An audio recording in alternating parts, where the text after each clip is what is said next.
এখনো কাটেনি এশিয়া কাপের বিতর্কের রেশ। এর মধ্যেই শুরু হচ্ছে আইসিসি নারী বিশ্বকাপ। এবারের আসরে যৌথ আয়োজক ভারত ও শ্রীলঙ্কা। দুই আয়োজক দলের ম্যাচ দিয়েই শুরু হচ্ছে নারী বিশ্বকাপ। 7 বার বিশ্বকাপ খেললেও কোনো আসরেই ভালো ফলাফলের দেখা পায়নি শ্রীলঙ্কা। 35 ম্যাচ খেলে মাত্র 8টিতে জয় রয়েছে তাদের। এখন পর্যন্ত কোনো আসরেই কোয়ার্টার ফাইনালের গণ্ডি পার করতে পারেননি লঙ্কান মেয়েরা। 13 আসরের মধ্যে 11 আসরে অংশ নিয়েছে ভারত। 2 আসরে ফাইনাল খেলেও এখন পর্যন্ত শিরোপা জিততে পারেনি টিম ইন্ডিয়া।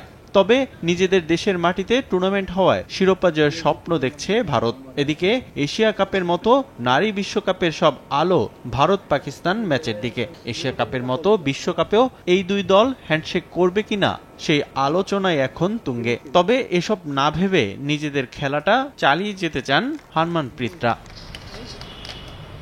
এদিকে নারী বিশ্বকাপের সঙ্গে বাংলাদেশের সম্পর্ক বেশি দিনের নয়। 2022 আসরে প্রথমবারের মতো বিশ্বকাপে জায়গা করে নেয় নিগার সুলতানার দল। তবে নিজেদের প্রথম আসরে আলো ছড়াতে পারেনি বাংলাদেশ। সে আসরে 7 ম্যাচ খেলে মাত্র একটিতে জয়ের দেখা পেয়েছিল লাল সবুজ বাহিনী। এতে প্রথম রাউন্ডেই বিদায় নিতে হয় বাংলাদেশকে। তবে এবারের আসরেও বাংলাদেশের খুব একটা ভালো পারফরমেন্স করার সম্ভাবনা কম, কারণ দেশ ছাড়ার আগে টাইগ্রেস অধিনায়ক নিজেদের প্রস্তুতির ঘাটতির কথা জানান। যদিও ম্যাচ শুরুর আগে দুটি ওয়ার্ম আপ ম্যাচ খেলেছে টাইগ্রেসরা। প্রথম ম্যাচটি দক্ষিণ আফ্রিকার বিপক্ষে বৃষ্টিতে ভেস্তে গেলেও দ্বিতীয় ম্যাচে শ্রীলঙ্কার বিপক্ষে 1 রানে জয় আত্মবিশ্বাস কিছুটা বাড়িয়েছে নিগার সুলতানাদের।